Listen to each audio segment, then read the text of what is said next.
दिल्ली में हुए oxygen audit मामले ने उत्तराखंड भाजपा को संजीवनी दी है। ऐसा इसलिए क्योंकि कोरोना कुंभ टेस्टिंग घोटाले को लेकर लगातार आम आदमी पार्टी भाजपा पर पलटवार कर रही थी, उसे घेर रही थी। इसी दफ्तर के बाहर आकर भारतीय जनता पार्टी के पाप के घड़े फोड़े जा रहे थे।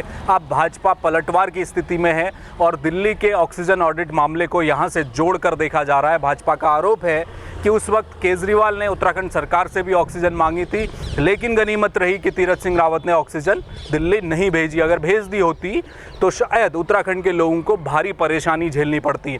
इस मुद्दे को लेकर भाजपा और आम आदमी पार्टी अब एक दूसरे के आमने सामने, क्योंकि ये तो कहते थे कि हम ऑक्सीजन कल दे रहे हैं, लेकिन कागजों में आती थी ऑक्सीजन, मौके पे ऑक्सीजन पहुंचती थी नहीं। ये ड्रामा पूरे देश ने देखा है। मुझे लगता है कि सोचा समझा एक षड्यंत्र केजरीवाल जी द्वारा किया गया।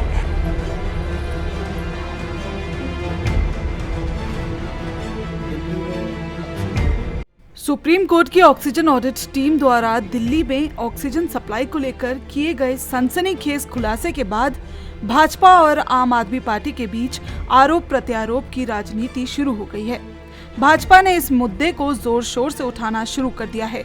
बीजेपी का आरोप है कि कोरोना महामारी की दूसरी लहर के दौरान दिल्ली सरकार ने जरूरत से 4 गुना अधिक ऑक्सीजन की मांग कर दी थी और दिल्ली को जरूरत से ज्यादा ऑक्सीजन सप्लाई होने के कारण देश के 12 राज्यों में ऑक्सीजन संकट खड़ा हो गया था। मामला दिल्ली की केजरीवाल सरकार से जुड़ा हुआ था, लिहाजा उत्तराखंड भाजपा ने इस मुद्दे को हाथों हाथ लपक लिया। आपको बता दें कि आम आदमी पार्टी उत्तराखंड सरकार पर कुंभ टेस्टिंग घोटाले को लेकर चढ़ी हुई है, लिहाजा मौका देख भाजपा ने भी ऑक्सीजन ऑडिट पर आम आदमी पार्टी पर हमला शुरू कर दिया है।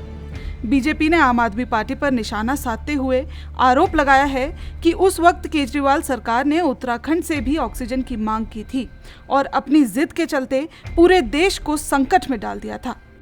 मुझे लगता है कि सोचा समझा एक षड्यंत्र केजरीवाल जी द्वारा किया गया, जिसमें हालात कैसे क्रिटिकल बने, पैनिक कैसे फैले। उन्होंने उत्तराखंड से ऑक्सीजन मांगा, हम लोगों को खुद ऑक्सीजन की ज़रूरत थी, लेकिन जिस तरह से उन्होंने अपने आप को ज़्यादा बड़ा विक्टिम कार्ड खेलते हुए और ज़्यादा ड्रामेबाजी करते हुए असहज करने की कोशिश की, मुझे लगता है ऐसे व्यक्ति को अपने पद पर बने रहने का 1 मिनट के लिए भी नैतिक अधिकार नहीं है। अगर जरा सी शर्म केजरीवाल जी में बची है तो उन्हें तुरंत अपने पद से इस्तीफा देना चाहिए। उत्तराखंड भाजपा को कुंभ कोरोना टेस्टिंग घोटाले के मामले में घेर रही आम आदमी पार्टी को ऑक्सीजन ऑडिट के मामले में सफाई देने पर मजबूर होना पड़ा है। इस मुद्दे पर आज उत्तराखंड आम आदमी पार्टी ने प्रेस कॉन्फ्रेंस बुलाकर अपनी बात सामने रखी। आपने भाजपा के सभी आरोपों का खंडन किया है। दिल्ली से तय पार्टी लाइन पर बोलते हुए आप नेताओं का कहना है कि भाजपा जिस ऑडिट रिपोर्ट की बात कर रही है, उस रिपोर्ट में कमेटी के सदस्यों द्वारा हस्ताक्षर ही नहीं किए गए हैं। यह रिपोर्ट भाजपा के IT सेल ने तैयार की है और केजरीवाल सरकार पर झूठा आरोप लगाया जा रहा है। आम आदमी पार्टी ने उत्तराखंड भाजपा के सवालों को जवाब देते हुए कहा कि संकट के समय केजरीवाल सरकार ने न केवल उत्तराखंड बल्कि देश के कई राज्यों को पत्र लिखकर ऑक्सीजन की मांग की थी, जो कि हर ईमानदार सरकार करती है। एम्स के निदेशक डॉक्टर गुलेरिया जो ऑडिट कमेटी को हेड कर रहे हैं, उसका नेतृत्व कर रहे हैं, उनका स्पष्ट बयान आज सवेरे ही आ गया कि ऐसा तो हो ही नहीं सकता कि दिल्ली सरकार अरविंद केजरीवाल जी की 4 गुना सप्लाई की बात करे। उन्होंने कहा अभी तो इंटरिम रिपोर्ट तक नहीं आई है, किसी जो सदस्य हैं इस कमेटी के किसी ने साइन तक नहीं किए हैं। अरविंद केजरीवाल जी की सरकार जो है वो ऑक्सीजन लाने के लिए प्रयास कर रही थी। उत्तराखंड सरकार को भी उन्होंने चिट्ठी लिखी, उन्होंने झारखंड को लिखी, उन्होंने महाराष्ट्र को लिखी, उन्होंने सब राज्य सरकारों को हाथ पैर मार रहे थे कि ऑक्सीजन की कमी जो है दिल्ली वासियों को 2 करोड़ की जनता को हम पूरी कर सके, ऑक्सीजन की आपूर्ति हो सके।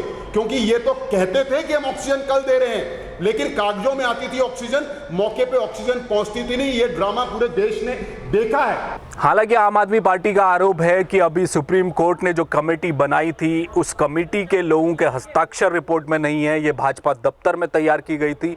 भाजपा लगातार इस मामले को उठा रही है। देखना अब ये है कि एक तरफ कुंभ टेस्टिंग घोटाले का मामला है, दूसरी ओर दिल्ली के ऑक्सीजन ऑडिट का मामला है।